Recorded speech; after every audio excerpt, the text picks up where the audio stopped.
Hello everyone, welcome back to a new episode of Here For The Craic with me, Emma Neill. I'm joined by my lovely guest today, Carla. Welcome to the podcast. Hello. I've actually been on Carla's podcast before. It's called Wise Yourself Up with Carla McGreevy. Check it out. Although I'm a bit mortified by that episode. Are you? Why? I was just so scared for that to come out. I don't know. I'm not mortified. I think anytime I go on anyone else's podcast, I'm just like, oh my God, it's because you don't have control over the edit and stuff. Everybody loved it. Really? Yeah, there was actually, I was telling you, a girl came on my retreat and she must be in like her early 40s. And she was like, because I don't know if she would know you, do you know, like on her own. Yeah. In terms of like, because why, like, your audience is like 20 to 30, wouldn't it be? Like roughly. Yeah. And she was like, oh my God, I loved Emma Neill on your podcast. It was so good to hear because there's 10 years between us, and it's so interesting. I suppose that you don't really hear that much, like two people from two different decades, and then because she's had a different experience when it comes to sex. Yeah. And she was like, oh my, like it was just for her so interesting hearing your experience and then my experience and then her own. Yeah, like 3 different generations. I don't feel like when we're hanging out though, it's like a huge age gap. No, it isn't. But there is definitely differences, right? Yeah, there's differences, and I feel like you've had so much more life experience, and sometimes when I'm talking to you, I'm like, oh my God, this girl has lived a million different lives. People say that about me as well. Oh yeah, because the whole like when you told me about you working in a bar in Australia, Yeah. I was just like cause I only known you from like maybe. Well, I think that's the thing, because we have only really known each other recently, kind of thing. Well, probably within the last year, really, to then like start discovering all these other parts of you that I never knew you from. It's like, oh my God, whoa.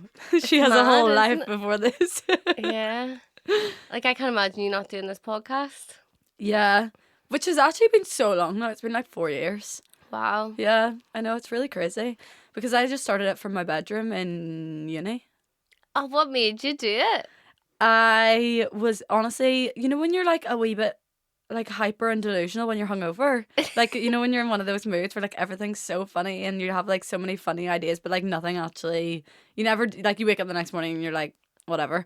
Well, it was just one of those days, and I was like to my parents, it was during lockdown, so I actually wasn't in Leeds, I was at home, and I was like, I'm going to start a podcast. I've decided I need someone to tell all my like, everyone's always asking me for tips on traveling, and like the fact that I've gone back to uni after like 4 years, and like how my experiences as a older student and stuff. And I was just like, I'm just gonna start a podcast. And I remember he wasn't actually my boyfriend at the time, he was my ex of a few months, but I remember him being like, what are you on about, like because I was still talking to him at the time, and he was like, you literally can't tell a story, like you're the worst storyteller ever. How are you gonna sit down on a podcast and record it from start to finish? And I was like, I don't know, I just have this vision, and I just started it literally the next week. What a bastard. And then not a man trying to keep you down and not support you. In fairness, he did have a point. I'm not the best storyteller in like a group scenario. I think the podcast has made me better at it, but sometimes I get really aware of other people listening to me and me being like, get to the point, and I start like panicking a little bit, and then I forget where I'm going with it, and before you know it, I'm just like, yeah, I don't know what I'm talking about. Yeah, because I'm the same. Like, I'm very, like, direct. I tell the punchline as soon as I get going. Yeah. Because when people are, like, going around in circles, I'm like, oh, my God. I feel like I'm going crazy. Yeah. It's like my mum and dad, I swear to God, they can't tell a story under 15 minutes. You ask my mum what book she read, and she starts going the whole plot line. Like, you know the characters' names, you know their whole, like, family history and everything. And you're just like, I just wanted to know what book you were reading. I was wearing this dress, and then I went to Tesco's. Did I get apple juice or orange juice? And you're just like, for the love of God. I know. Or I always catch my dad doing it when we're like, you know, out for dinner or something, and he's had a few wines, and he's been like, and then what's his name? And he's thinking for like 2 minutes what this guy's name is, and I'm like, it doesn't matter what his name is, like, carry on. Yeah, and that's such a Belfast thing, isn't it? It's like your man from Dairy Girls, the uncle. Oh, and yeah, like, yeah, and then yeah. I was in so and so. Because my mum even will be like, oh, Emma Neill, what's her mummy's maiden name? I'm like, Mummy, why do you care? Stop asking. No, not going there. Stop. They might know each other. I feel like my mum grew up where your mum lives. Really? Yeah. Was your mummy from West Belfast? Yeah. It's so weird. She doesn't have her or none of her siblings have a West Belfast accent. But I think it's more about what school you go to. What school did she go to? Rathmore. It's very much a school thing, I feel like, in where we're from. Because people always take the piss out of like the Methody accent or like the Yeah. Campbell accent. And it is so true because everyone within a school does end up like fully just imitating each other and sounding the exact same. And it's the same, like me and all my friends just sound like little minions of each other. Do you know what I mean? What school did you go to? Methody. Oh, did you? I never knew that. Yeah. I would not had you down as Methody girl. But do you not think I have a Methody girl accent? I think it's softened since yeah, I've left it's definitely school. softened. Yeah. No, it's not like straight away I'm like, oh, she must have went to Methody. No. Yeah. But there's so much of that on TikTok these days. And it's like, I get, like, it is funny to a certain extent, but then you're just like, you don't sound that different. Like, do you know what I mean? Oh, yeah. Like, you to an English person probably sounds the exact same, yet here you are, like, fully taking the piss out of this accent. Yeah, and I feel the same because I would have more Millie accent, right? And people would be like, you're so West Belfast and you're like so council. And I can feel myself like contracting, but it's like, it's also the way I talk. Like, what do you want me to do? Like, I would sound like a dickhead if I started talking like posh. Yeah. Do you know what I mean? Do you ever find yourself, though, like, picking up on or changing your accent slightly around certain people? I think mine's is quite thick, you know, still. People probably think I've never left Belfast and I have not changed.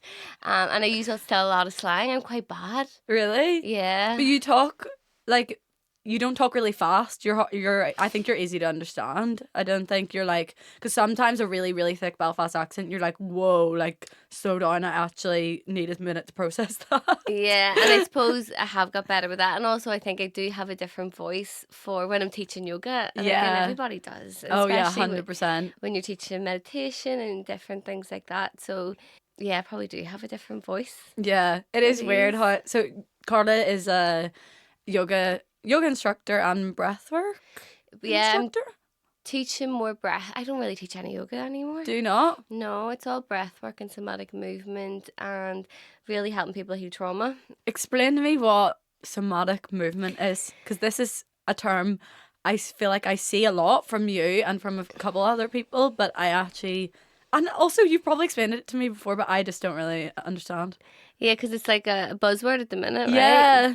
So it's a coin turned by a guy called Peter Levine, who is one of like the godfathers, you would say, in trauma. He wrote a book called Waking the Tiger. And in the book, it recognises, and I've shared this, there's like a famous YouTube video, and I'm going to get all the animals' names wrong, but bear with me, right? So basically in the video, I'm going to call it Bambi. Bambi's getting chased by the lion, right? Mm-hmm. And Bambi gets caught, and Bambi plays dead, which is what women will tend to do. Either women will fawn or play dead because that's how we survive, right? It's an unconscious decision. We don't get a choice in it. That's what happens. Wait, sorry, what do you mean by that? Women play dead. Freeze. Oh, okay. Yeah. Play dead is freeze. Okay. Yeah. But the lion, what tastes better, dead meat or fresh meat you've just killed? Okay. So he thinks that the Bambi's dead, but she's just playing. She's just frozen. Yeah. Well, she's not playing, but like her body's just went into that. And so she's limp. He thinks he's dead and he sees fresh meat across the way. So he's like, oh, it's a fresh kill. That meat's going to taste better. Mm-hmm. So he lets Bambi go. She lies there and he goes running after the fresh one. Mm-hmm. So Bambi survives this incident, this traumatic incident. And you see the animal lying, breathing, big, slow, deep breaths. And then the next minute, the animal starts vigorously shaking. Mm-hmm. And then Bambi goes on to live her life. The difference between Bambi and us is Bambi's not going, when's that lion going to come back? I think it was my fault that lion attacked me. I shouldn't have played dead. Mm-hmm. I should have ran. Do you know what I mean? So it's our brain that causes us to stay stuck and that interferes with the healing process. Okay. So the body knows how to heal, Mm-hmm. but the problem is the brain keeps us stuck, and that ability to think actually can hinder our healing a lot. And that's the somatic experiencing, is trying to drop into the body and allow that shaking, that slow breathing to happen. And it's been able to identify inner sensations, and it's been shown to be profoundly healing for people. Okay. So it's about, does that make sense? Yeah, like it does, but I'm also like, but how does that look in terms of when you're teaching it or when you're working with someone to do that? So for me, my approach with it is I was taught by Tara Judell, and hers is very much from a woman called Bonnie Cambridge who developed body mind centering, and she worked with a lot of people who were quadriplegics who didn't have access to certain limbs and helping them heal and access their body. Mm-hmm. And what she looks at is the greatest plan we've ever known is how we've grown as a fetus. So for me, I use that to help people have somatic experience and, for example, bring them into the fetal position to help them feel safe, putting them on their back. In trauma, you forget you have legs, so helping them feel their legs. So you're more wanting to feel the body rather than, I want to get bigger glutes and abs. Mm-hmm. Do you know what I mean? Yeah. And it can happen at any time. Like, some people can have healing experiences at any point in movement. Mm-hmm. Does that make sense? You know, like some people could get it from a really long walk. Yeah. It's just how much you can drop into the feel of the body rather than trying to fix and interfere. So I blindfolded people last night in class so that they can, because I'm definitely someone who's like, you know, it's so hard to let go of wanting to see things and wanting things to be tangible, right?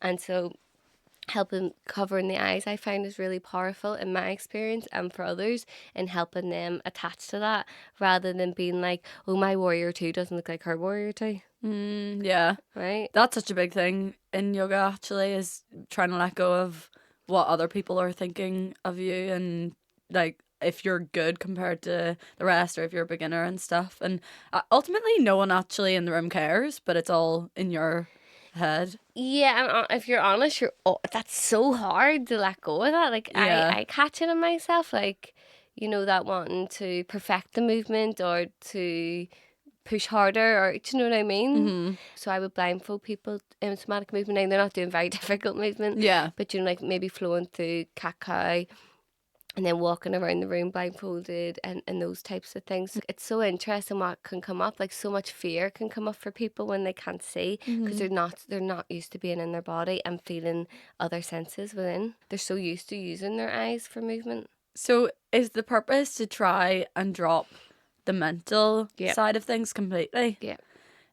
In a sense that you don't believe in therapy, or in talk therapy. So talk therapy. Yeah, so basically that's what Peter Levine, I think he was the first person to really but there's loads of books who The Body Keeps a Score. Have you read that with Bessel von Koch? No. So it's a really famous book, but it's really interesting about these men. Like, they're probably, God forgive me, they're probably 80. I'm sorry if you're not 80, but they are. Like, they've been around a long time, so they lived at a time when they thought Valium was going to heal the world. And it's really interesting because, you know, when antidepressants first came on the scene and they talk about their journey, like me and you haven't been a part of, right? Yeah. And how much we thought this was going to be what's going to help people with mental health problems and things like that. And I think a big part of it was like, why does talk therapy not work? And it's because it just loops people more in their head. Mm-hmm. Now, for me, my personal journey was, I wouldn't have went into somatics experiencing or breath work or yoga unless you got my brain involved. Yeah. So I had to go to talk therapy to then do those things, but not everybody has to do it in the order I did it. Yeah, I got you. Yeah. And also the body communicates 80% up to the brain, and the brain's only 20% down the way. So it makes sense that for people to change and heal, you're better doing a bottom-up approach. Yeah. I think you both can work in tangent, definitely. Because it's so hard, but because even though the body, it's 80% up the way, who has centre stage all day long? Yeah, exactly. Who's controlling every move and every thought is coming from your brain ultimately. But I do get how also therapy can get you a bit stuck in that like constant loop as well. Have you ever had like really beneficial talk therapy? Oh yeah. I went, so when I was 20, I must have been 27, 28, so 10 years ago, I was reading a book. I've told this story, like, I don't know when you feel like you're repeating yourself because I've told this story so many times, but I was really lost at this time in my life, and it was when I worked for the drinks industry, and I think at the time I was working for Diageo down in Dublin. Mm-hmm. And they really wanted me to care about saving Bud sales and Budweiser at the time. I was like, I couldn't give a fuck. Couldn't care less. I was like, you need to let this go. You start resurrecting Bud. And I was like, and you're not going to fucking label me with that job either. Right? And I was like, That's so wild to think that was your... Yeah. Like, you're not... Saving Budweiser. I was like, I'm not Jesus of Nazareth. I swear to God. Because it was when craft beer was only taken off, and I was like, lads, you aren't going to lose this fight. Like, you need to just embrace it, which eventually they did. But I was like, I have no patience. Like, at the time, okay, I was mad into training, but only because I cared about being skinny. You know, it wasn't, you know, that was only a way to manage weight for me. Right. And to abuse myself even more. I felt like I had no creativity, no outlets, no patience, and I was like, what am I going to do in my life? You know, that feeling. I Yeah. was like, I don't care about anything anymore. And I suppose when I was younger, I knew I wanted to go to university. I knew I wanted to do this and that, and you know what I mean? And all of a sudden I was like, I don't know what I want to do. It's a scary feeling. Like, but it's also in a way that I was actually having this conversation recently with my boyfriend.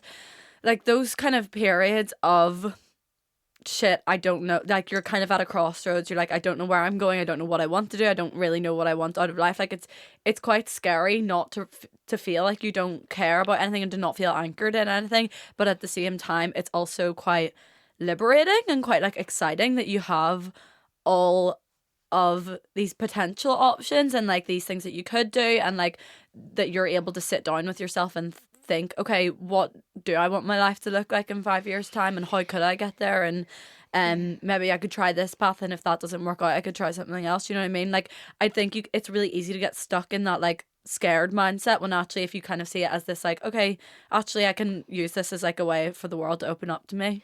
Yeah, it's like that expectation that you're meant to know it all your whole life, Yeah. which is ridiculous. I know, because I think I used to look at people that I went to school with that, you know, have literally known they from when they were 7 years old that they wanted to be a doctor, and that has been their life trajectory for since then. Do you know what I mean? They have always worked towards that.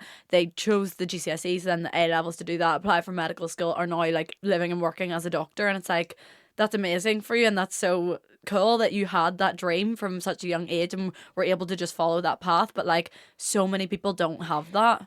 And I feel like we were all made to believe that we should have had that Yeah. path and that we're failures for not. Yeah. Did you have that then before you decided to go back to uni then? When did you have that moment in your life of like feeling lost, I suppose? I think mainly when I actually first went to uni when I was 18 and then dropped out after 2 months. So I think it was when I dropped out and I was like, oh shit, like, you know, everything I've done up until now has like led to me going to uni. You know what it's like when you're at school and it's like all the conversations ever are all surrounding uni. Your grandparents are talking about it and asking you where you're gonna go, and like every conversation you have with your parents, friends, like everything is always centered around it. Or like, not even uni, like if you didn't go to uni, it's like whatever you did do after school, it's like always talking about what's next.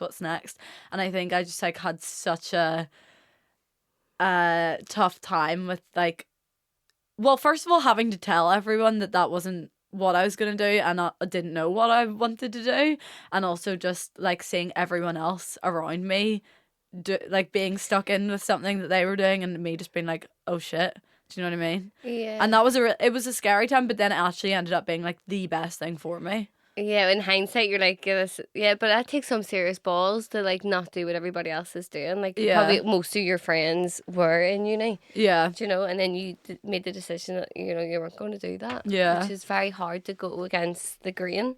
Yeah, and I think the hardest thing was actually saying the decision, but then once I did, I felt so liberated by it. It was like this huge big weight had just lifted off of my shoulders, and I thought, oh my god, for so long I've known I didn't even want to do this, and I was just doing it because I just thought this is what you should do. Yeah. And then now I actually can like breathe and think, what do I want to do? Do you know what I mean? And I think that was the first time I thought, what do I actually want to do? What's not just like following in the path of what my teachers in school told me that I had to do? Because I went to a school, like we were talking about schools earlier, I went to a school that, like, it's a grammar school. They want the statistics of everyone going to uni. They want you to be another number that got into a red brick university. It's never discussed that you won't apply and do that. The only other option they even present to you is maybe if you wanted to do an internship with PwC. I'm not doing a fucking internship with PwC. Imagine that. So like other options never even entered my brain. Do you know what I mean? And also in Belfast, I'm not saying traveling's not a thing. Travelling definitely is a thing, but I think especially now. But like, I think in England it's really normalised that like people take gap years and they go away and they figure out what they want to do. But like, that wasn't really talked about. Yeah, I think people did it after uni was Mm. the trend years ago, and like there's a few people who, but they would be, God, they'd only be like 22 now who did do it, and I think like I was like, you said the right thing of like after A levels going and taking that space, but like I knew no one who did that. No, you really didn't hear about it. No. That would probably have felt more scary to do than have gone to uni, because you'd have just thought, God, I don't know where I want to go or what I want to see, or do you know what I mean? Yeah, I think I don't know if I'd survive if I went traveling at 18. I know. I was 19 when I went, and I think I Oh, needed did you? that. Yeah, I went on my own when I was 19. Wow. Yeah. I went looking back at it now, I'm like, I was a baby. I thought I went at 23 and I think I was a baby. I was clueless. Yeah, same. But like, that's the best way to be, to just do it clueless. I think now I'd overthink things too much, whereas then I was like, didn't have a plan, didn't have a route. Like I did have a return flight booked, but so I just knew I needed to be at a certain place by that date, but that was it. Yeah, that's impressive. Yeah. Especially, you know, a young female doing that. Like, fair play. But that's the thing, I didn't even think about that. It didn't even cross my mind for 1 second I wouldn't be safe. My But that's family the naivety of it. My family get on like I was dying when I went. I was like awake in my house. What a God. So did your family not? Like, I didn't have the thought, but my family were like trying to put the fear of God into me. So they've told me now they were shitting themselves, but they kept- didn't want to let it on to me because they didn't want to pass that fear on to me. Lucky you. But that's good. Your parents were supportive that way, and Yeah, definitely. But at the same time, I think they thought I was doing it with the intention of then coming back and then going to uni. okay. So they were kind of like, oh, she needs to get this out of her system. That's okay if that's what she needs to do. But then I came home and I was like, I'm moving to Australia. And they were like, oh. So yeah, it was, I think it like took a turn that they didn't think would happen. And then how many years were you in Australia? A year. Okay. Yeah. It's time That's to go great home. that you did it. Yeah. Did you live in Australia? Yeah, I went when I was 23 and I was home within like a year. I broke my leg. Oh God. Stress fracture, yeah. I feel like you always are dealing with injuries. I swear. At the time, yeah, it was a stress fracture, but it was mad then because then when I came home, I found my dad then. Do you know what I mean? Oh, So it's mad yeah. how things work out in Okay. hindsight. Yeah. So yeah, like, but yeah, everything works. It mightn't feel at the time, but everything is always working for you. Mm-hmm. At the time, I went to a doctor in Australia and they told me I had tendinitis and I was walking about in a fractured leg. Tendinitis. Yeah, they said, I think it was something like that. And they shot a load of steroids in my ankle So you were walking. on a fractured leg. And when I came home, got an x-ray, they were like, you were lucky the bone fused in the right way. Oh my God. Did they not x-ray you in No. Australia? No. But also, you know, I didn't know. At the time, my leg just swelled up, and people were like, "Oh, it's a sprained ankle." I was like, "Oh, right, that's a sprained ankle," because I'd never been injured before, Mm-hmm. and nothing had happened because a stress fracture is just something that happens. Like I was running at the time, so it was just abuse, and Yeah. then over time, the bone gave up. Oh, so it's not like a one incident. No. Right, okay. So I was confused. I didn't know anything about that type of thing. And like everybody's like, you must have been drunk and fell. I was like, honestly, I haven't. Like, I don't understand what's going on. And so I thought, oh, I must have just went over it and not realised. Uh-huh. And then, so obviously I go to the doctor with this symptoms. And I didn't, like, I was in a lot of pain, but I didn't know, like, it's hard to know what level of pain is a sprain and what's a break, isn't Yeah, it? if you've never experienced that before. Yeah, and so that was it. Oh my God. And so you weren't doing yoga at that time in your life, were you? No, the idea of yoga appalled me. Why? I was like, it's for melters. I mean, that's fair.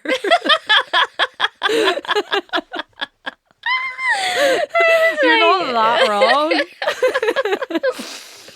Like, if I saw yoga, so I started going to, like, you know, like a aerobics class or something when I was like 18 and started doing like circuit classes and that sort of thing. And Had you not been into fitness before that? No, Okay. no. Wasn't athletic in the slightest. No group sports growing up? Or... Judo, I did judo. Right, okay. So I like throwing people about. I was about it. And then pinning them. Mrs. Aggressive. And so I love judo. Okay. And then I sort of fell out of the way, you know, like you hit 15 and... Yeah, everything's a bit embarrassing. Yeah, and you're just more into your friends and all that sort of thing. And then if I saw yoga on, so then I started getting into like spin classes and things like that. I used to do that. If I saw yoga on the gym timetable, I would be like, that's so boring. Why would you waste your time? Like Loads of people think that. Yeah. Yeah. Or even now when I talk to people about it, they're like, yeah, but if I want to do it, if I want to spend an hour doing something, like I want it to be a workout. Yeah. Which I get it. If you've only got an hour to dedicate, I understand in some senses. And that's why people like the yoga classes that are more intense, I think, because they like the feeling of having a workout and it being yoga. But that's actually so anti what yoga is. Yeah, it really is. Because, don't get me wrong, it's okay if you like an intense style of yoga, but if it's always going with the intention of perfecting your body and, you know, burning calories and fixing yourself, then it's totally not yoga. Yeah, 100%. Yeah, I know. I think that really, it didn't shock me. I obviously knew that was the case, but I think when I did my teacher training, I was like, whoa, this really is like a way of life here. They really hate the way the Western world has made yoga into like a Pilates class type of thing. Do you know what I mean? Yeah, or like just another gym class. By the grace of God, or the gods, my yoga teacher training in Bali was a real feminine training, and I was very masculine at the time. And I remember we were doing a forward folding classes, so she used to teach it in like different categories, and like a back bending class, forward folding, and that's the way she structured the teaching. And she said, you know, in a forward folding class you can really go into yourself and connect to the depths of you. And I was like, what a load of bollocks, right? I was like, she's talking some serious shade up there, right? I swear to God. The next thing, I'm bawling, crying, not even 5 or 10 minutes into the class, like uncontrollably, like as if I took shrooms or something, right? Breaking down. There's all this compassion for everything my mummy had been through in her life, and I had never connected with that ever in my days. Oh my God. And she got, so I was like quite like a hard woman who didn't want to feel my feelings at the time, and she sent like this other hard woman out to help me. You know, someone who wasn't going, if you were too like trying to hug me and make me feel better, I probably took a panic attack. Right. But someone who would just like let me cry and just sit there like as cold as what I was, and that's what I could cope with. But yeah, and then I was like, oh my God, she's actually like, there's something in this witchcraft. And that's crazy that like you were going into that with resistance and yet it still happened. Yeah. Because sometimes you think, oh, but is it just the people going into that and they're almost wanting to cry or like wanting a release, so then therefore they're more open to it, but you like weren't, you were thinking this is a load of shite. Yeah, I think no one's safe. No one's safe. It can work on anybody. Why, if you weren't in, why did you initially do your teacher training? What age were you then? 29. Oh, right, okay. 29. Why? Because at the time I loved yoga and I did see it as a way to connect to my body, but I didn't have teachers who were saying things like that, like, you know, forward folding and you'll connect to the depths of you. And I didn't have teachers who were teaching like back then is about opening your heart, especially in Belfast, you know. I mean, I think it's definitely changed now, but at that time, and I probably didn't go to those more teachers who were talking like that at the time. Yeah. I went to the teachers who were like, I'm going to teach you handstand, I'm going to teach you crow, and it was all about that for me. And don't get me wrong, I don't know if I ever did cry, but no, I definitely did have experiences, you know, because I hated Shavasana. Okay. I was like, for any non-yoga people, Shavasana is just when you lie on your back at the end, usually, of a class. Do you know how much of a brat I was? Like, I remember going to hot yoga in San Francisco, and I used to leave before Shavasana did the rest part at the end. I'm such a wee dick, right? And the teacher was like, no, you have to stay. And I was like, no, I don't think I do. That's how bad I was. So did you get into yoga through hot yoga? Yeah. Was hot yoga in Belfast at that time? So what happened was I had hurt my leg.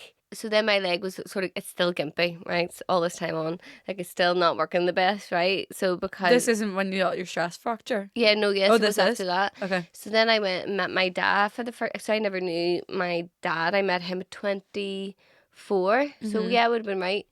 So I was 23 in Australia, 24. Went to San Francisco to meet him for the first time. I was still recovering from this injury, and there was hot yoga there, and I was like, "It's great, sweating loads, love it." You loved that it was really intense. I was like, I feel like I'm going to die. This is the life for me. This is the life for me. I find my place. Just so self-abusive to myself. It's like suffering is joy. Oh my God. No, I cannot think of anything worse. Oh, I hate hot yoga. Yeah. Do you do it now at all? No. I tried it once. I, again, broke another joint when my granddad died. My right ankle, and I went to hot yoga in Belfast, and I said to the girl, like, I can't stand up, but I just want to be in the room for a while, and she was like, yeah, that's fine. So like, but that was the last time I've done it, and even then I was at the door, and you know, I don't care about staying in the room. No, you know? I left about 10 times within the space of the 50 minutes or whatever it was. I feel like people talked about it for so long, and I was like, maybe I should try it. Like, you know, maybe I should give it a go. But I up until this point, I'd always done just regular yoga. So then when I went into it, I don't know what I was expecting, but I just was like, you're all fucking insane. Yeah, they are all insane. They're all, and I was one of them. It's people with my opinion, with so much trauma that, and don't get me wrong, at a time in my life, I may be so disconnected that I need that again to feel something. Do you know what I mean? Yeah, where you need something that's that like crazy almost to like get me in the room. Yeah, no, I do get it, but I think a lot of people, like, I think for me, trying hot yoga was actually just taking away from yoga, which is what I liked. Yeah, because I love movement and I can't move in a hot room. No. So I'm like, I don't understand this. I wouldn't be able to do a handstand. I wouldn't be able to flow pose to pose. Yeah. And how can I feel my body when I'm struggling to breathe?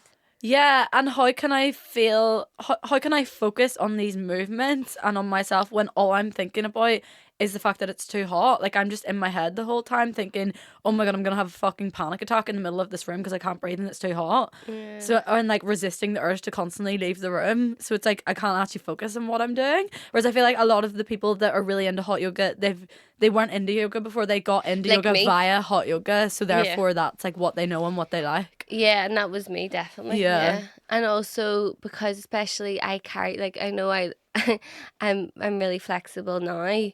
It's hard to believe, like, I was super tight. Like, you don't understand. Like, That's so crazy because you literally are a wee bendy like woman. And if you knew me in my 20s, you'd be like, remember you can move? Like, I swear. And people say that to me. And because I thought yoga was never going to be my life, I wish I had photographs of me then. Because, like, it was bad. Really? Really bad. Yeah, like, I couldn't see even Warrior 2. I couldn't even get in the position for Warrior 2 because there's so much tension in my hips.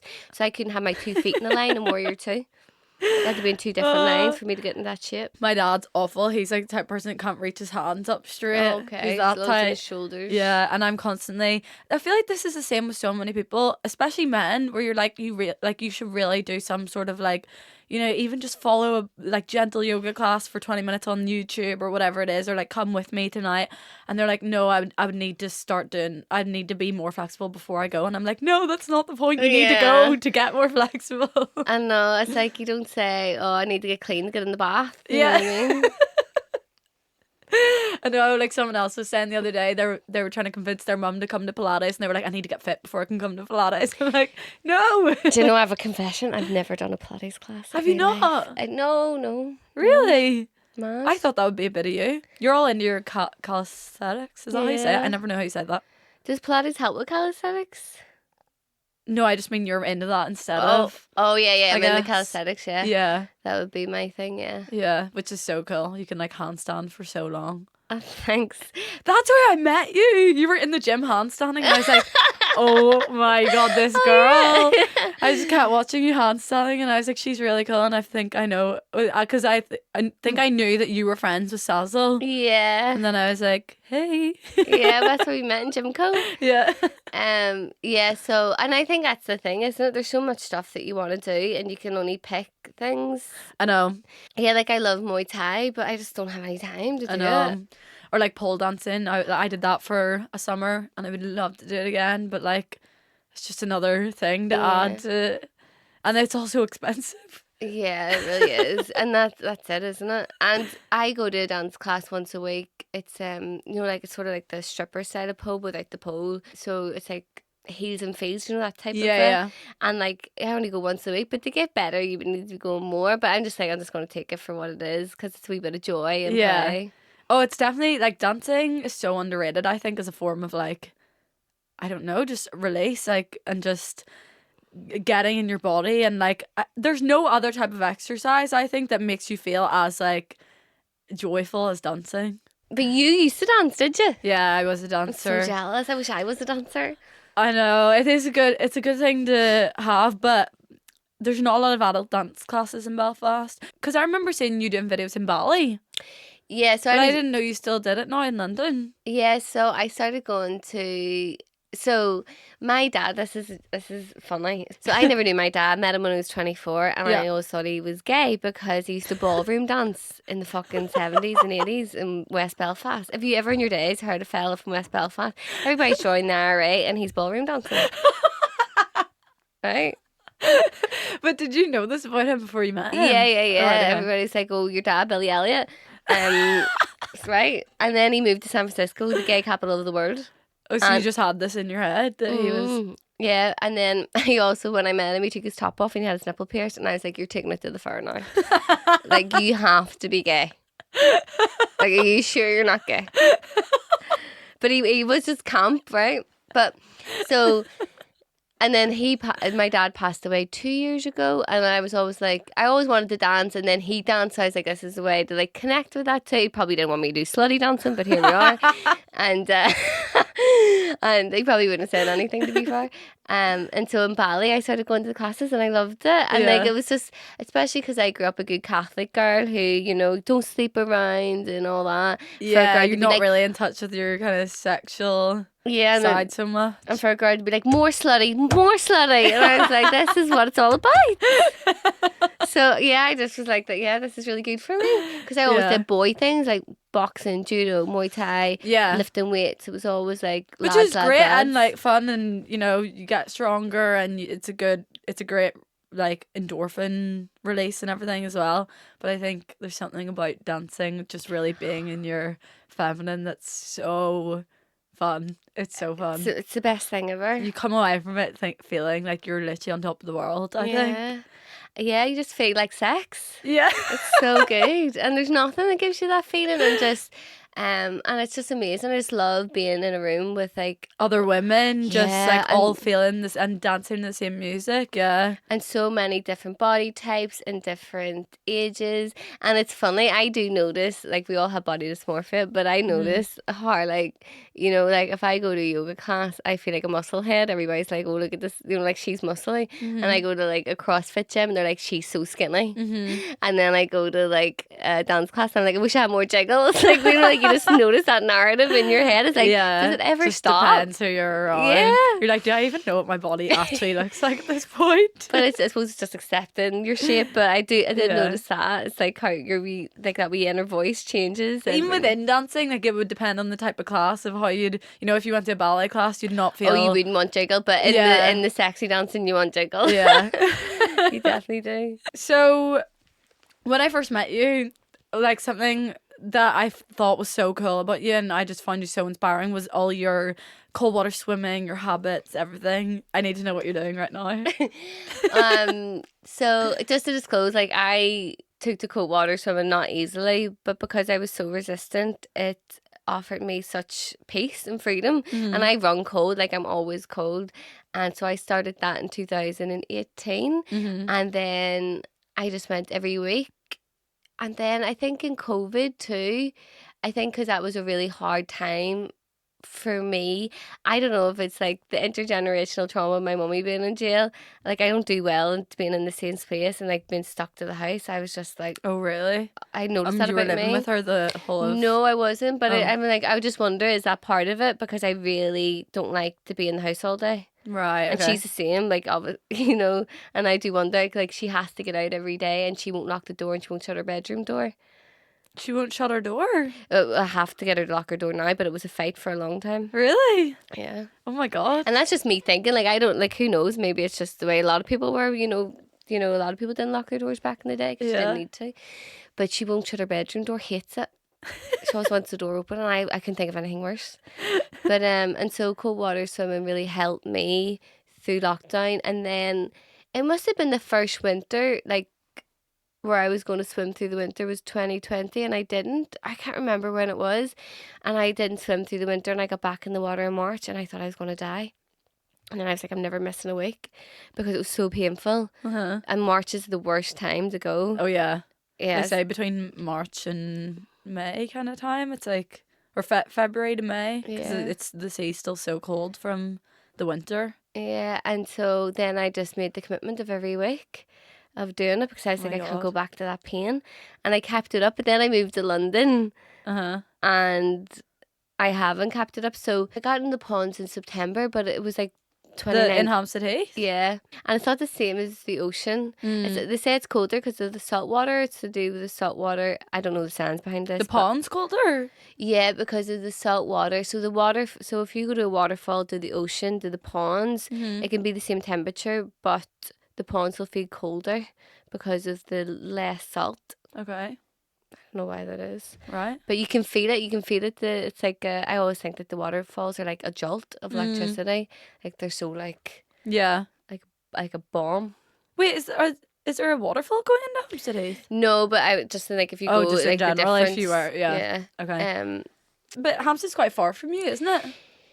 Yeah, so it takes me, if I cycled to the train station, it'd be 10 minutes. If I walked, it'd be 30, and then it's a 30-minute cycle, and then it's 30 minutes. So it's an hour and a half. People are like, it's not an hour and a half. I'm like, but it takes 30 minutes to walk to the female ponds. And the reason why you would go to the female ponds is because they have hot showers where the mixed ones don't. And if you're getting into this cold, you need the hot shower. Especially if you're going to do that trip back. You're not going to want to do that absolutely freezing. Yeah, because you're not jumping in the car with the heater on.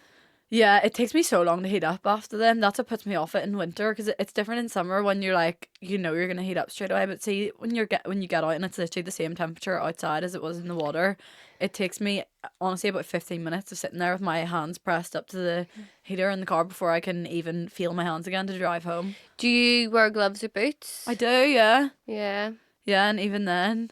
But they just help me stay in for longer, I think, the gloves and boots, because otherwise that's like the first thing that would go. Too painful. Yeah. Without it. I know. For me, because I got in, it was 10 degrees.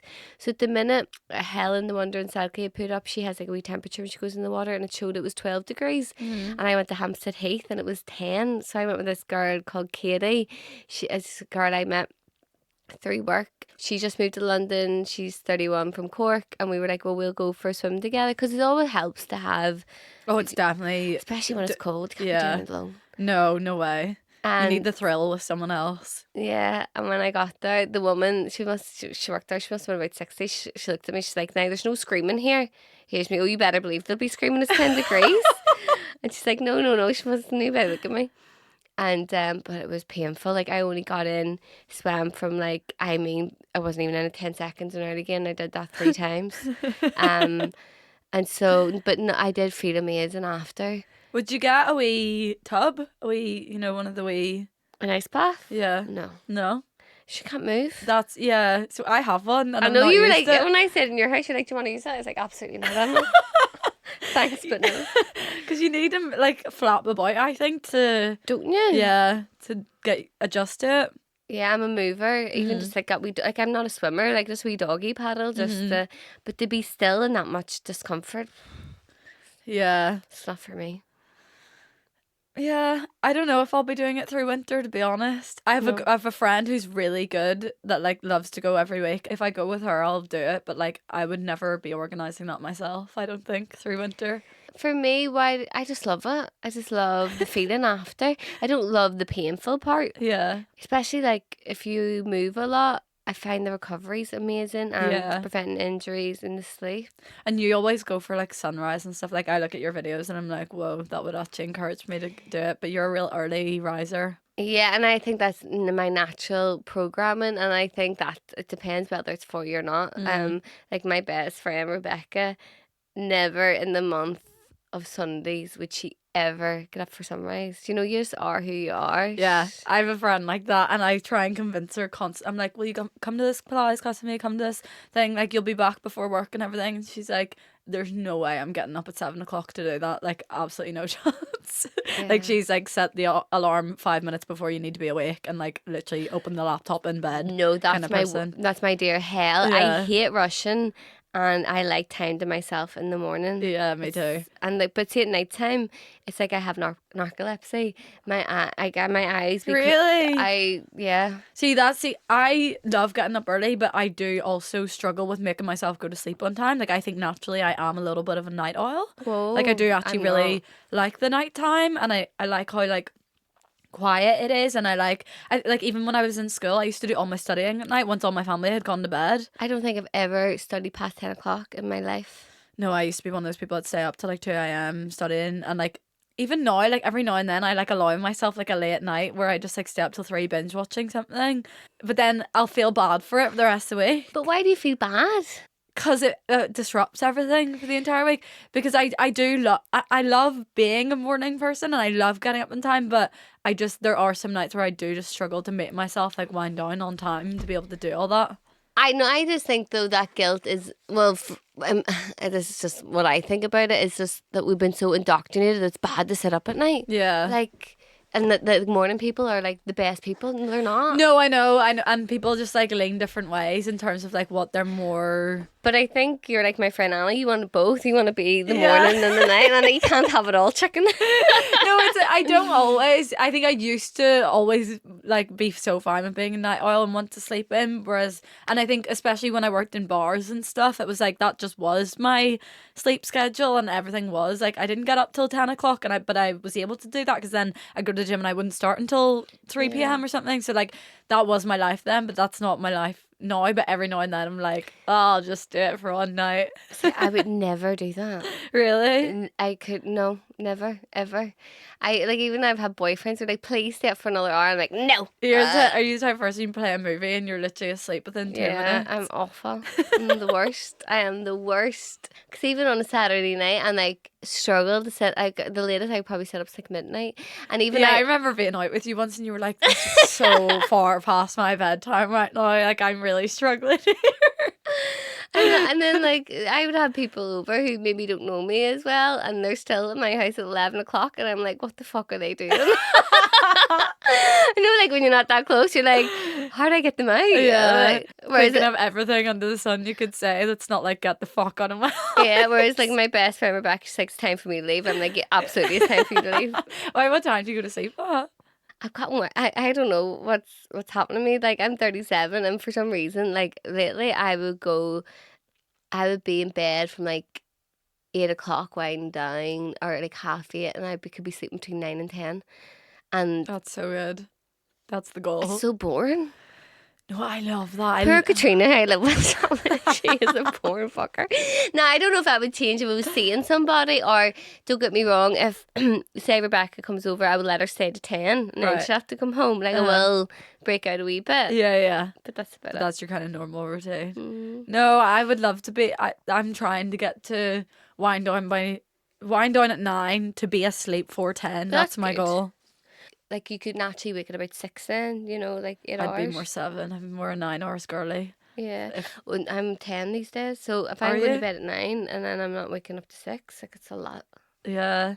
I've been sleeping 10 hours recently. Sorry, getting into sleep chat was so boring. I've been sleeping 10 hours recently when I've been sick. But so you moved to London once before in your 20s, is that right? Yeah, I moved for a boy. See, at the time, I would never admit it to that. I'd be like, I'm going for a job. Now, to be fair... Oh, yeah, we did talk about this before. Did we? Yeah, but maybe it was on your podcast. So, at the time, I'd have rather died than said that I was moving over because I was going out with this person. Yeah. And we were girlfriend and boyfriend and stuff. But at the time, it was like, I was just, that was so cringe or something. I don't know. I moved and I lived with this boy called Paul, and What, he was your boyfriend? No, he's my friend. He went to my best friend. Oh, but you didn't live with your boyfriend? No. Oh, you just moved because, okay, right. So, yeah, I moved so I worked for Molson Coors at the time, and there was a role in London, which was a promotion. So it also sort of aligned. Mm-hmm. And then I had wanted to go to London, and then my best friend Holly, I moved in with her boyfriend. And we moved down the street from my boyfriend at the time. Mm-hmm. But there was like 10, I'm maybe excited, but there was like 8 people from Belfast all living in the one house. Do you know, like Danny Simpson and stuff? Yeah. All in one gaff. It was fucking mad. Like, I mean, the parties went on for days in that house. It was a wild, wild time. Oh, were you really in your party era at that point? So I didn't ever, like, experiment with drugs or party below 25. Mm-hmm. And then I only experimented in my late 20s, yeah. Oh my God. I don't know. So That's yeah. when a lot of people retire. I know, I was only getting started.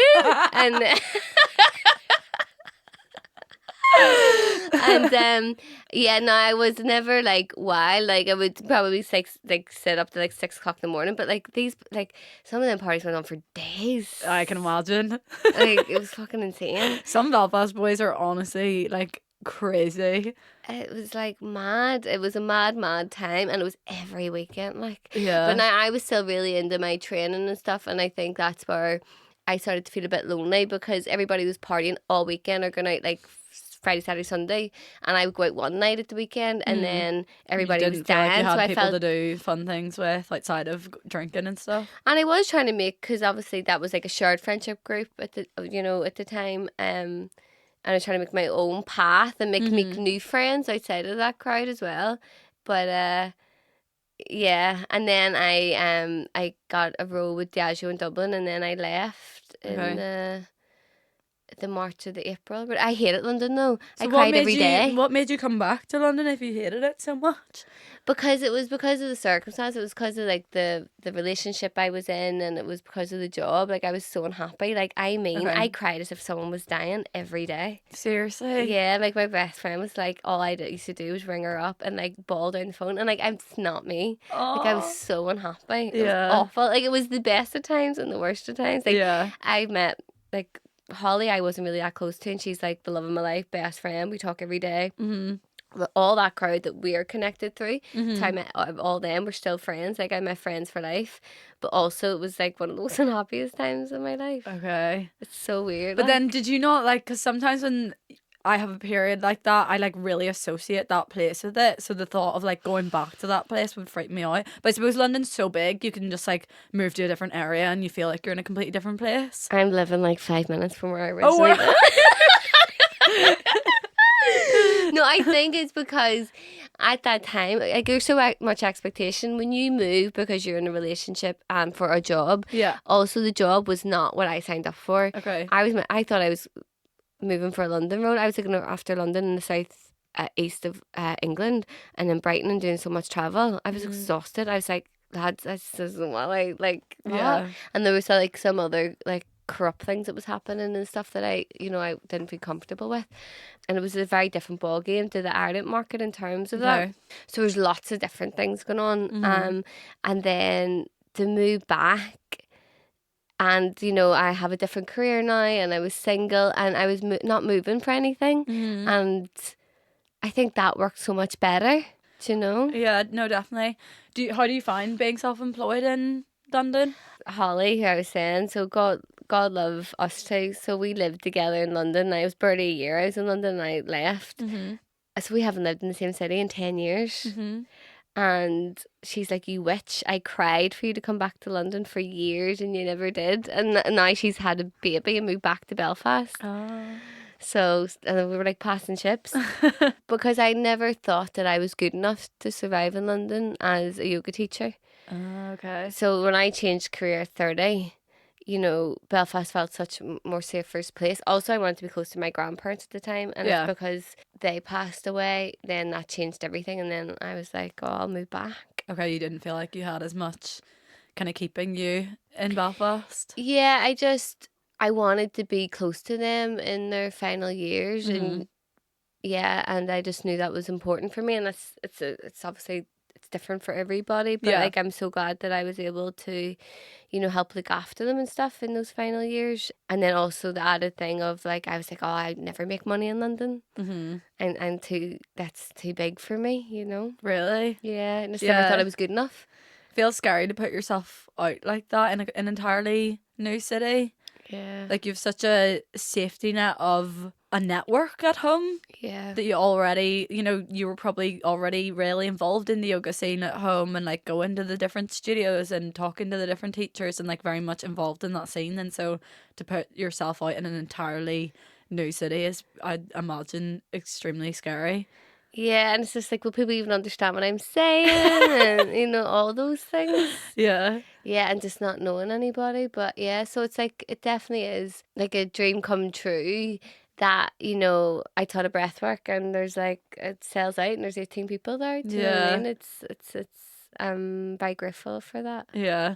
And do you find self-employed life is better in London because there's more people around you? And like, because this is one thing I love home, but one thing I always think is I actually have no other self-employed friends that are kind of like on a similar, not schedule, because obviously everyone's schedule is different, but you know what I mean, where they have maybe a bit more flexibility or like are able to do certain things. Like I just feel like every single person I know is in a 9 to 5 and I can only see them at the weekends. Yeah, it's interesting because that would be my experience. Everybody settled back home. Like everybody's in a relationship, having kids. That's another thing about Belfast is everyone does like settle down, I think, really quickly there, and the people that don't are the ones that are away. Yeah, and I think that's hard, and I think that like that's going to be hard for me at Christmas. And I've ran away the past 2 years since my grandparents died. The past 2 years I've went You've to went to Bali, Bali. yeah. I'm like, I don't want to deal with heartbreak. No, absolutely. Well, like, you're still sad, like, but like you're not as reminded of it. Yeah. And also then everybody's in a couple and you're single, so then you really feel it. Yeah. I know, because my boyfriend, like all of his school friends are all married with kids and everything.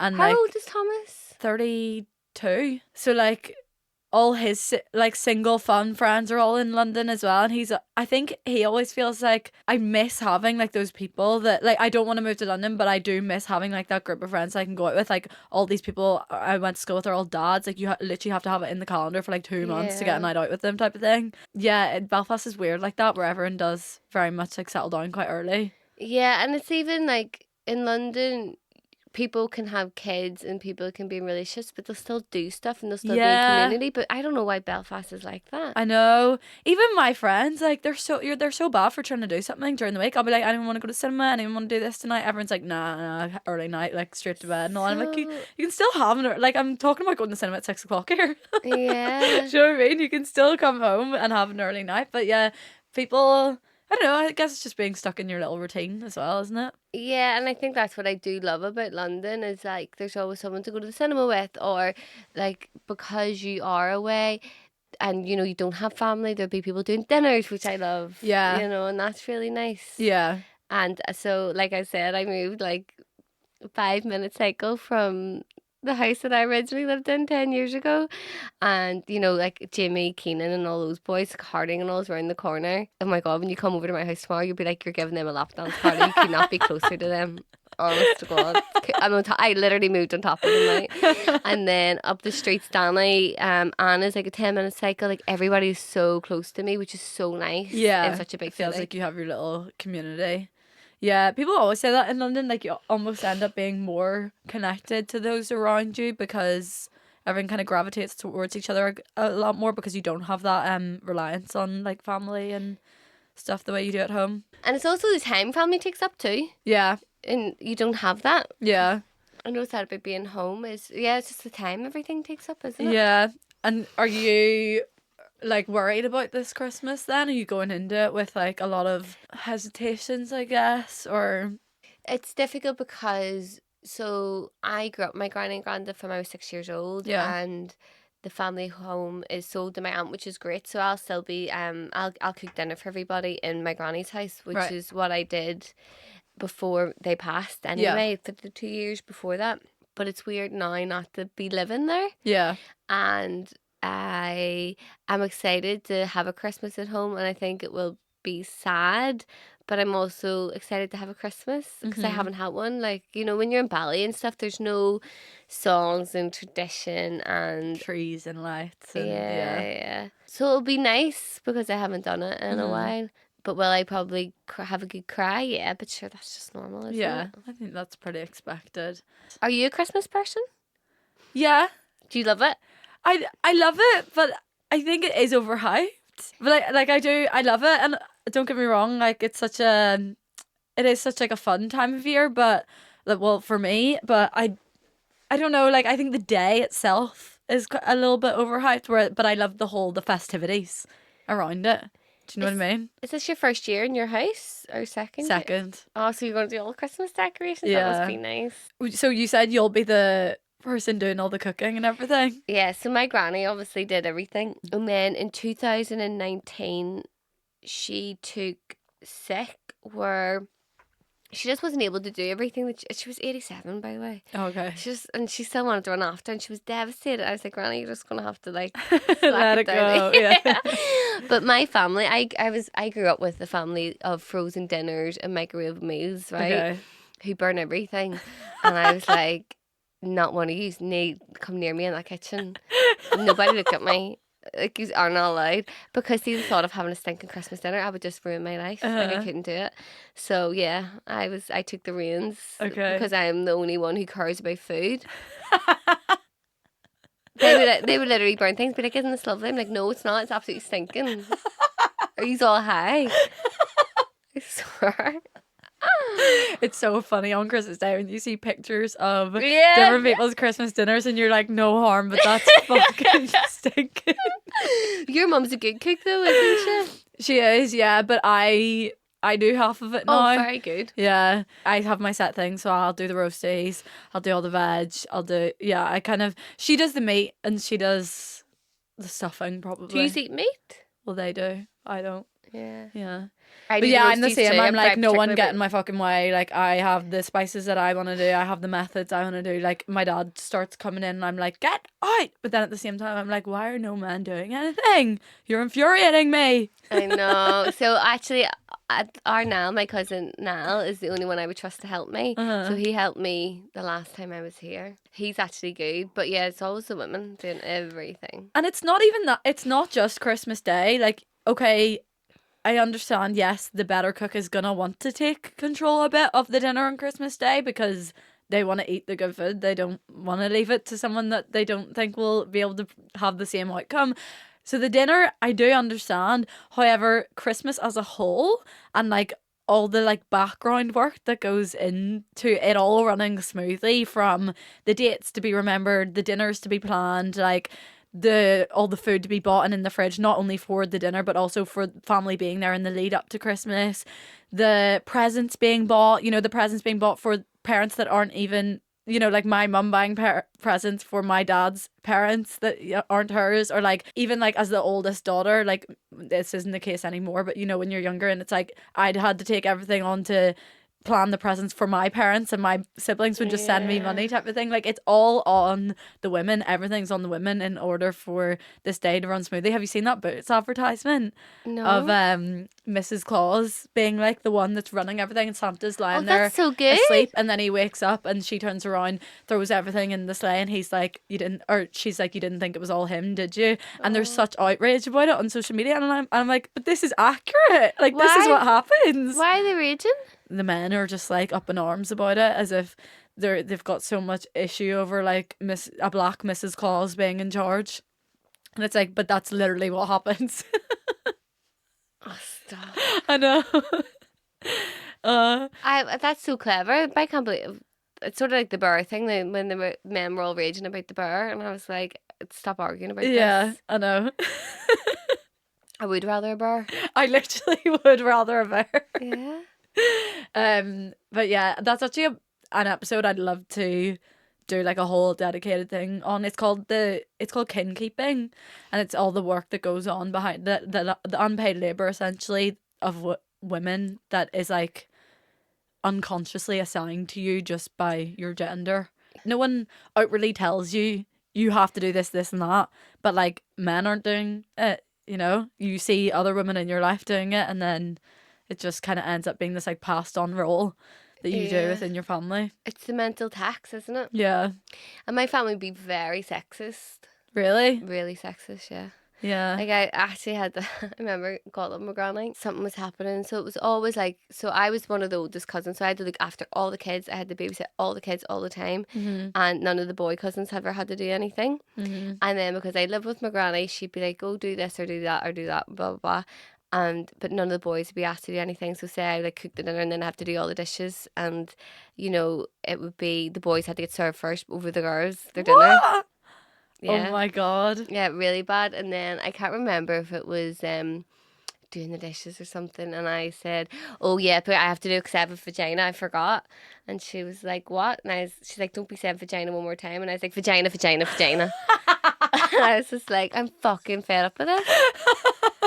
It's so bad. You do fuck off." I know, it's actually crazy. Like, I always think about it in terms of, like, if I was to have a kid, like, I would hate for that dynamic to be where, like, everything was on me. And luckily I'm in a relationship where I don't think that would be the case. But I don't know if things are changing or if it's just that I'm in a relationship where that's not the case. I think I've always been like in the past few relationships I've been lucky where the fella's definitely been the cooker and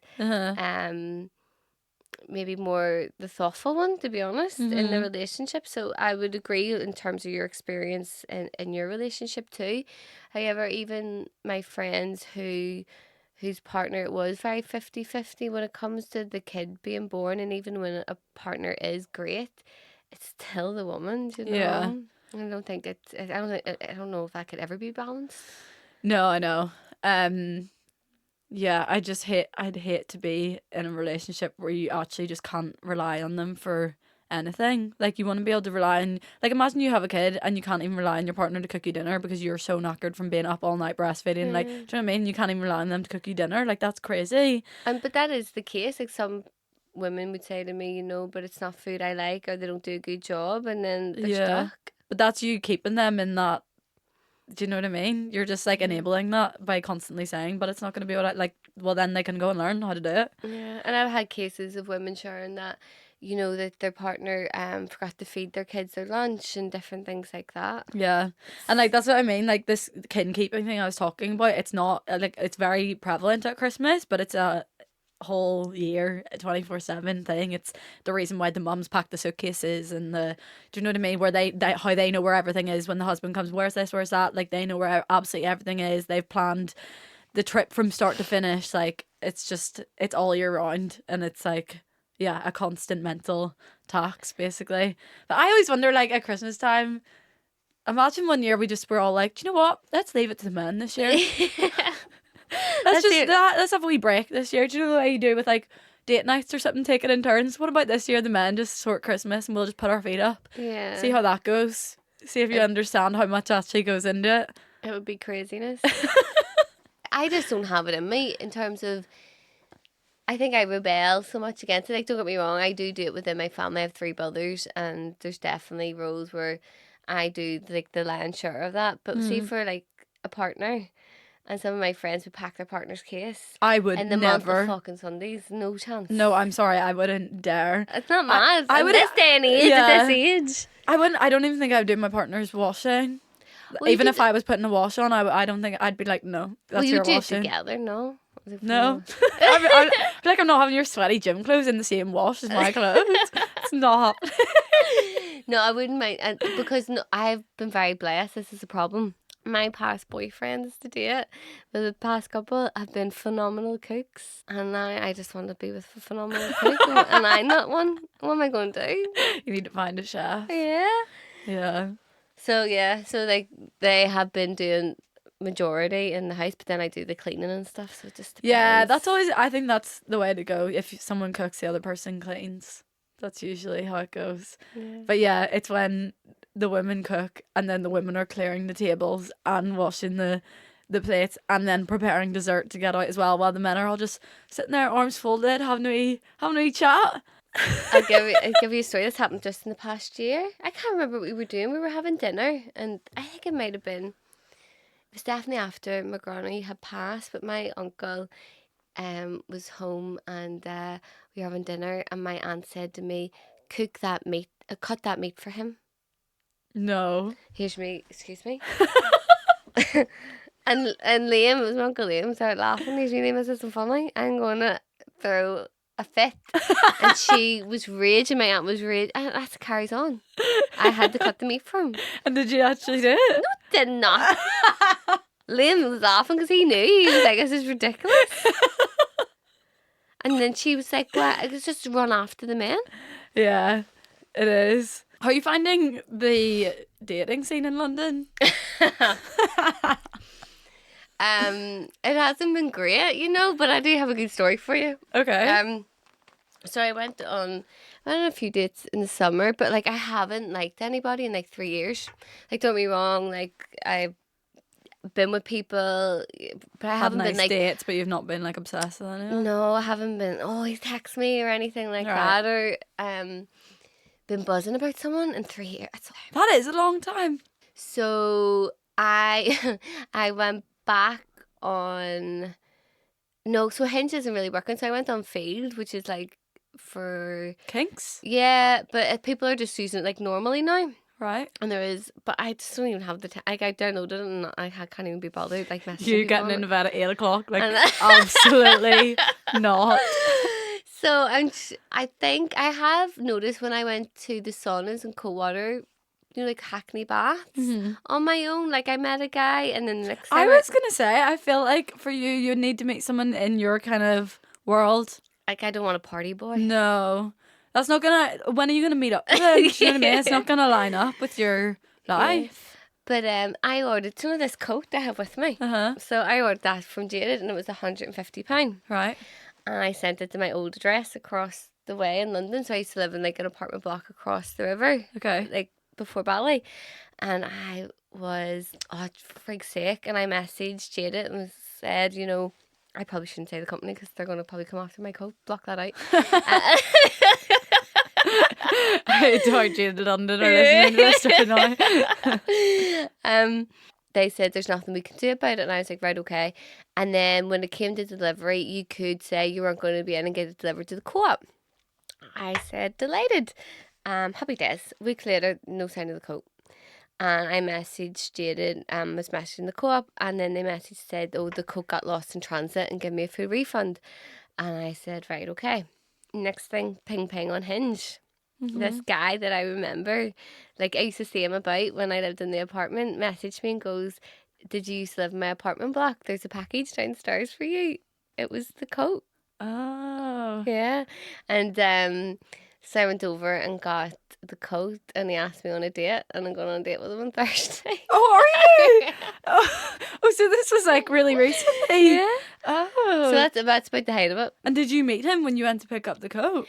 Well, I remember when I seen his Hinge profile, I remembered like seeing him from when I lived there. Like, he caught my eye. Right, Like, okay. he wouldn't be my type on paper, but maybe that's a good thing. Like, he's the same age as me. He's really into music. I think he lives quite a holistic life. You know, I don't think he drinks. So yeah. Where are you with drinking at the moment?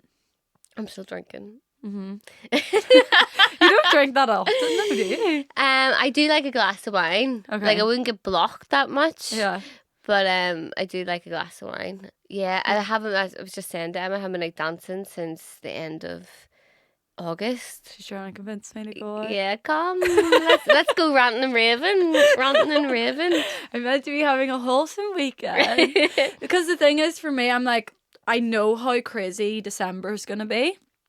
And I can already see it like filling up in my diary. And for me to be like mentally prepared for that, I need to be looking forward to drinking, not like I'm turned at the side of it after like a mad weekend. You know what I mean? Have you been drinking? I always drink when I'm not in Belfast. Oh, okay. But then for some reason when I'm at home, I'm like ready to just be chill at home. So like when we went to Dublin for the weekend, like I drank then. Like when I was on my holidays, I was drinking. But like, yeah, I don't know. I've just got out of the way of drinking in Belfast. Like the last time I was out in Belfast was at the end of June. Oh wow. Yeah. I have, I've been to the Ergal and had a pint and stuff, but I haven't been out Yeah, in no, Belfast in months. I've done pints and stuff, and I've done like dinners, but yeah, I haven't been like out in town type of thing in that long. But I like that because now I'm actually really excited to go out at Christmas. Do you know what I mean? I'm really excited for those nights out, and like even me and my boyfriend, we were like, because see our first 2 dates, we did like pub crawls almost, and just went to different, like would only have max one drink at each place and move on. And we're like, oh my god, let's remake like one of our date nights and go on a little pub, like Christmas pub crawl. So I'm like really excited for that, but I just know if I fuck it this weekend, I won't be excited for that. Yeah. No, I think we're all good to leave it there. I think we've rambled forever at this point. God knows how. Flew in an hour and a half and like feels like 5 minutes. Yeah, thank you so much for joining me today on Here for the Craic. I've really enjoyed it. Thank you so much for having me. It's like a dream to be at Spotify Studios. So I know, thank shout out to you. Spotify Studios. It's actually so sick. Every time I come here, I'm still in disbelief. So It's so class. yeah, it's been like, I think I've had a good 6 recordings in here now, and every time I'm just like, oh my God, it's so crazy. Amazing. So shout out to Spotify. Thank you so much. And yeah, if you want to check Carla out on Instagram and her own podcast, where can they find you? So Instagram, I'm Carla McGreevy 1, and the podcast is Wise Yourself Up. I have I don't know when this is going out, but It'll be 10 days time. Okay, so I have a free workshop on the 10th of December. Mm-hmm. It's going to be online on healing your inner child. And I have a new course which will be released around that time. That will take place between January 14th to February 15th. So it's sort of like a real deep dive, sort of like your yoga teacher training, where you really devote a month to yourself. Mm-hmm. And you know yourself, Emma, how powerful that is when you just really focus on you for an entire month, which most people don't do. And I really believe in the power of that and encouraging people to do that. And I'll have some breathwork sessions in Belfast and in London, which will be released over the coming days. Nobody wants to heal in December, so I'll see you all in January. Not a healing time. When you're all done with the bar, I'll see you then. I know, I need to come to one of your breathwork classes as well. You need to do. tell me when you release Yeah, well, tickets. I wanted to go to her last one, but I was bunged up with the cold and couldn't actually breathe, so I thought a breathwork class would be a little bit too far. be a bit frustrating. Yeah. But no, thank you so much for joining me today. And if you guys enjoyed this week's episode, remember to give it a little like, follow, subscribe, rate and review, comment if you're on YouTube or on Spotify. You can comment on Spotify now too. But yeah, love you guys loads. I will see you on next week's episode. Bye.